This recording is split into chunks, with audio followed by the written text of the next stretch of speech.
Hi, and welcome to Climbing Consulting. Today's episode is a solo episode. It's been a little while since I've done one of these, and I wanted to take some time to talk about a topic that actually came up in my last interview, and I think is so important that it's worth exploring further. So that topic is mentoring and mentorship. Andy Denton, who was my last guest, and highly recommend checking out his interview if you haven't, talked a lot about this and gave some great advice, particularly for those in a similar position to him and his advice around what they should be doing in mentoring. Likewise, he also touched on a couple of points around actually getting over the fear of reaching out to people like him, which I think is some fantastic advice. What I wanted to do was spend some time talking about the steps before that. So working up the courage to reach out to a CEO and having Andy's advice that actually that's okay is a huge boost, and hopefully some of you have taken that on board. I'm conscious though that some of you may not even know where to start, may not even know why or which CEO you want to reach out to or which partner in your firm you want to reach out to. So I wanted to do a short episode on my advice and what's worked for me when it comes to finding and connecting with mentors. So I'm going to cover three areas. Firstly, I'm going to look at actually how do you identify the mentors that you want to reach out to, or who is it that you want to get mentored by. I'm then going to talk about actually how do you reach out, because I think this is something that a lot of people struggle with. How do you make that first move, and how do you get that mentor to agree to mentor you?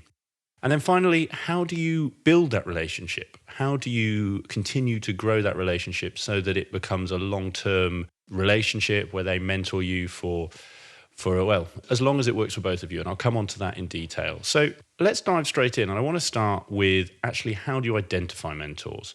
And this for me reminds me of a Tony Robbins quote. And that is, if you want to be successful, find someone who has achieved the results you want and copy what they do, and you will achieve the same results. I think that's a great quote when it comes to mentoring and a great starting place. Look for the people, let's start with inside your organization, who you respect, who you want to be like. They are most likely going to be more senior than you. Doesn't mean they have to be the most senior people in the firm, but there are likely to be people who you want to be like. And there are also likely to be traits within those people that you want to emulate. Now, it might be that there are specific traits, so you don't want to be like that person in their entirety, but they have a specific skill set in a certain area that you hugely respect and you want to emulate. That's where you should start, is actually spend some time thinking about what are the gaps that you have potentially, or what are the areas that you look up to these individuals in a certain context. And that should begin to give you a clear view of who you want to seek advice from. And I'll use mentorship and advice interchangeably here.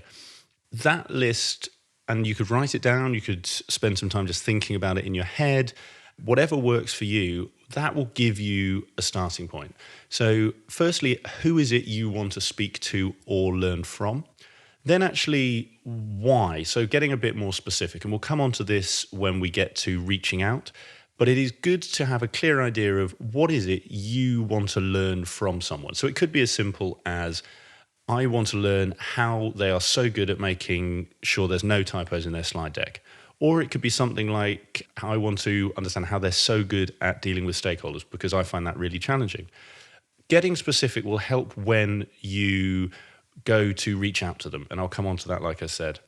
Now, I've talked about people in your firm, and when I was speaking to Andy in last week's interview, we talked briefly about people outside your firm, and he made the point that it's always easier to start with people who you have access to, and that is likely to be people in your firm or inside your network who might be outside of the organization you work in. So start there.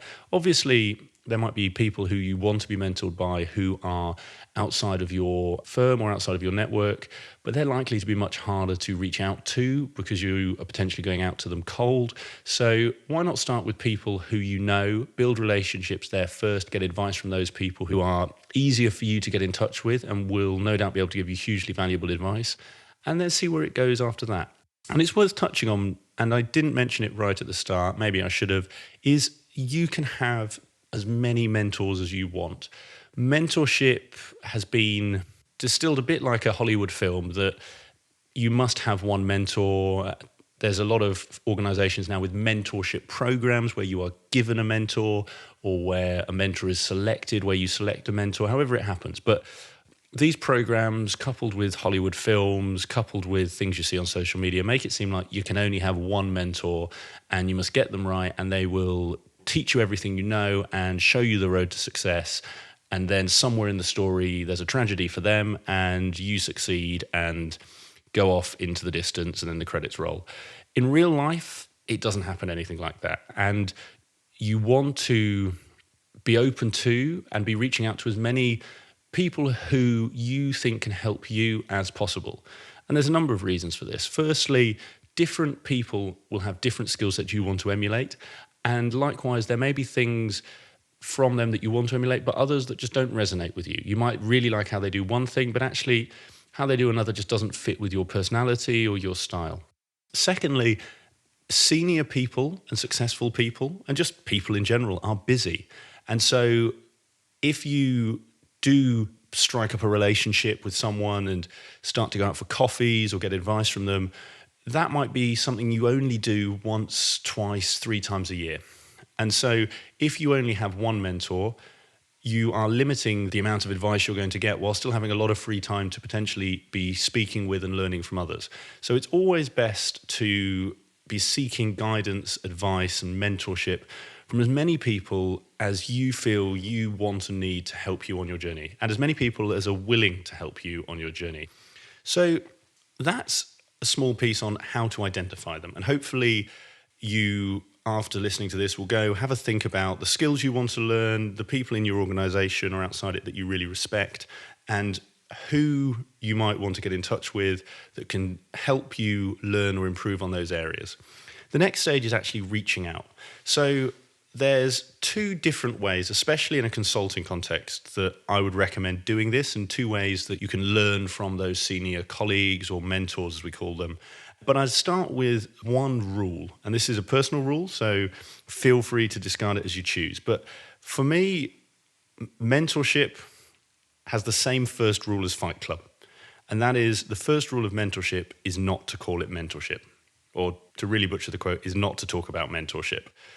The reason for that is quite simple, is if you reach out to anyone and ask them to be your mentor, for all of the reasons I talked about, that people think you can only have one mentor, there is a high risk that the person you reach out to is going to be concerned that you are expecting that Obi-Wan Kenobi, that Mr. Miyagi, I can't think of any other mentors off the top of my head, but that long-term, almost life mentor relationship, and they are going to get very concerned and be much more likely to turn you down because they're busy, they may not know you particularly well, and they'll be nervous that you're going to take up a huge amount of their time.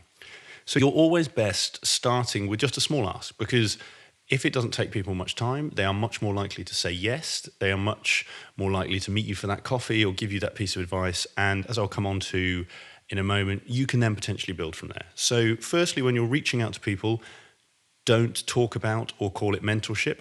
And then there's 2 ways that I would recommend going about this. And these will depend on the individual that you're looking to learn from. So the first one is the simple one and the most obvious, is simply drop them an email or give them a call or speak to them in the office. Like Andy said in our interview, senior people will be flattered that you have asked for advice or help. I don't know anyone who has or would turn around to someone who asked for guidance and support and say, of course I'm not helping you, why would I do that?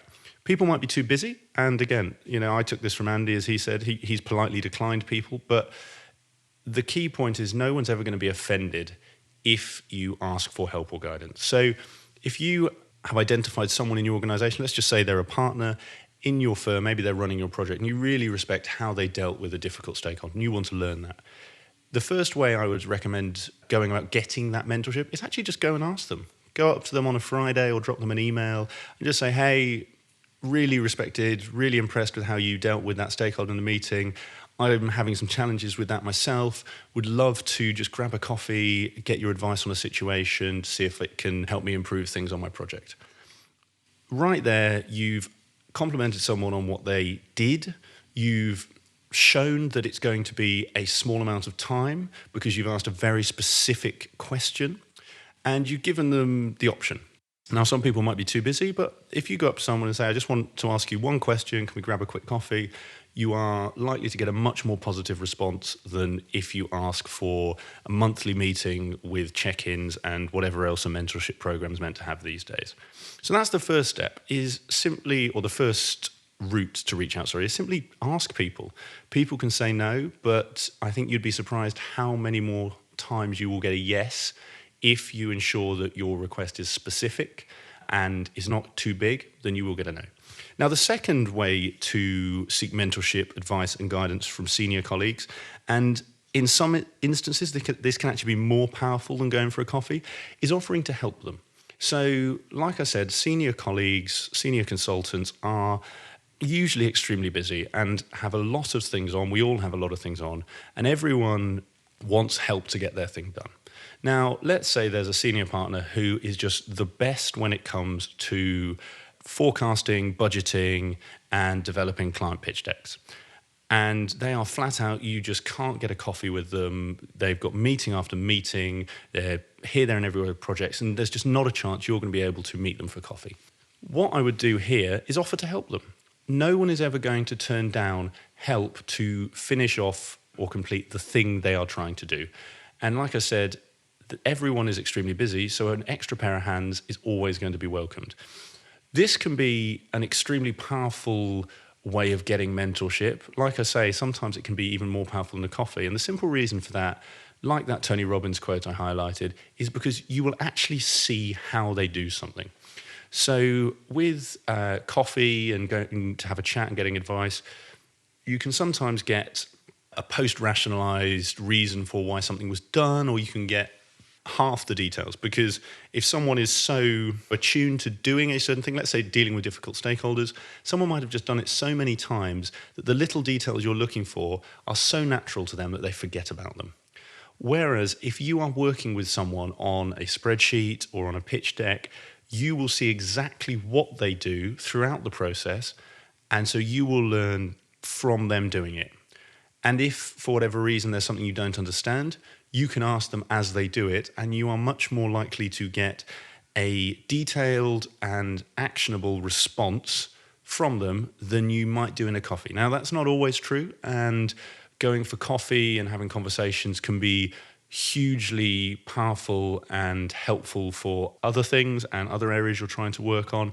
But sometimes simply seeing how someone does something and learning from what someone does in action is the best approach. And like I say, if you are looking for mentorship from a super senior or super busy colleague or someone outside your organization, offering to help them is often a great way to get them to accept, to let you in, and to offer to help you. I talked about on, I'll need to find the number of the episode. I think it was 20 actually, the 7 lessons that I've learned from running this podcast.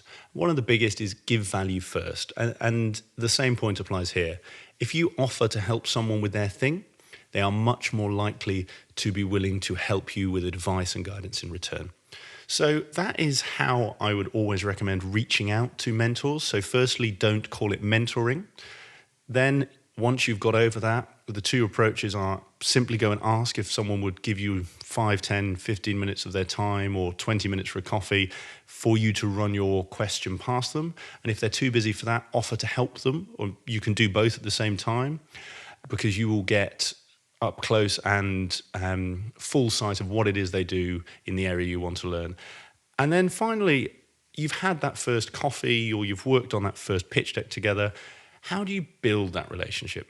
Now, the first thing is in that first meeting, it'll become pretty clear whether there's a connection, whether they're enjoying sharing their advice with you, whether you're getting what you'd hope from them. And let's start with, let's say it's been positive. Let's say that they've enjoyed it. You've got a lot from it. How do you build that relationship? Well, the first thing is you always want to keep the door open. So if you've had a great coffee, let's say, at the end, you might just want to say, look, I've really found this useful. Thank you so much. Do you mind if I have any questions? I promise you there won't be many if I just drop you an email. And again, most people, if you phrase it in a way that doesn't sound like a huge commitment, will say yes. Once you've done that, you have permission to get back in touch with that person. And that's where, done sparingly, do ask them questions. Maybe 2 or 3 months down the line, let them know how their piece of advice helped you. And if there is a genuine question you have, maybe ask them that. If it's someone you see more regularly in the office, just pop by their desk, say thank you. Again, do what I just described, but maybe face to face. And it's worth saying all of this is relative and dependent on the type of relationship you have, how often you see each other, and that's something only you can judge. But the key point here is to be hugely respectful of your mentor's time and your mentor's energy. If you start sending questions every other day and start asking lots and lots from them, you are likely to find that they withdraw pretty quickly.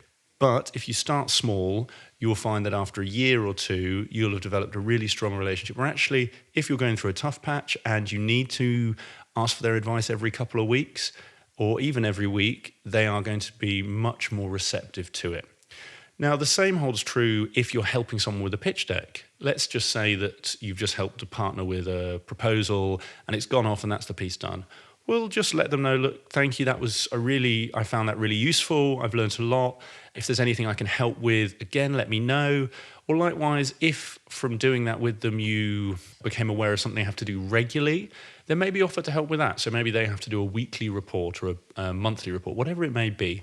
If you can help with that, then you have guaranteed regular contact with that person, regular time that you can learn from them and ask them advice in a way that doesn't seem like you're going to take a lot of their time without giving any value. So that is the key with building that relationship with a mentor, is do it slowly, do it in a way that adds value, always respect their time, and it does take time. You know, there's people who I would call my mentors who I see maybe once a year, maybe twice a year, and I've known for 4 or 5 years. But I also know that if I do need something, if I need a bit of advice, I can email them and they will come back to me. But like I say, do it sparingly and respect the people's time and you'll be rewarded for it. So that is my very short solo episode on my advice for finding and reaching out mentors. So just as a recap, firstly, identify who you want to emulate, what it is about them you want to emulate, and therefore what questions or why it is you want to speak to them. And remember, you can have and should have, frankly, more than one mentor. Next, to reach out, never call it mentoring. Always just ask for a small amount of time or advice, or offer to support someone in what they want to do and learn as you do it or learn as they do it. And then to build the relationship, go slowly, be hugely respectful of your mentor's time, and it will build from there. So I hope that this has been useful. Again, I do these solo episodes entirely off the back of questions and conversations that I have with podcast listeners like yourself, friends I have in the industry, friends I have outside of the industry. And just like other topics, mentoring has been one that has come up time and time again. And it was great to chat with Andy to get his take, because I think it's really interesting to hear the other side of the relationship, hear that mentor's view and what their take is. So I hope this has been useful for you. I have, I should say, a huge amount of great guests coming up. I can't believe we are already this will go out just before the end of September. So we are almost 9 months through the year. This is episode 29. I can't believe that we're at episode 29. Got a whole number to go before Christmas. Like I said, some great guests coming up that I'm really excited to get out. Some very different guests as well that I think, given the questions a number of you have been asking me, will find really insightful, and they have some great advice to share with you. So watch this space. And likewise, if there are any topics that you would like me to do more of these solo episodes on, or more of my short LinkedIn videos that I've been doing as well, just let me know. It's nick@climbinconsulting.com. So I hope you found that useful, and all that's left to say is I hope you enjoyed that, and all the best for the rest of your week. I hope you enjoyed today's episode of the Climb in Consulting podcast. If you did, I would be very grateful if you could leave a review on iTunes, Stitcher, or your podcast platform of choice, whichever one you may be using. And please also share this with anyone that you think could benefit from hearing today's interview. If you want to get in touch or give me any feedback about the podcast, please feel free to drop me an email. It's nick@climbinconsulting.com, and I look forward to hearing from you.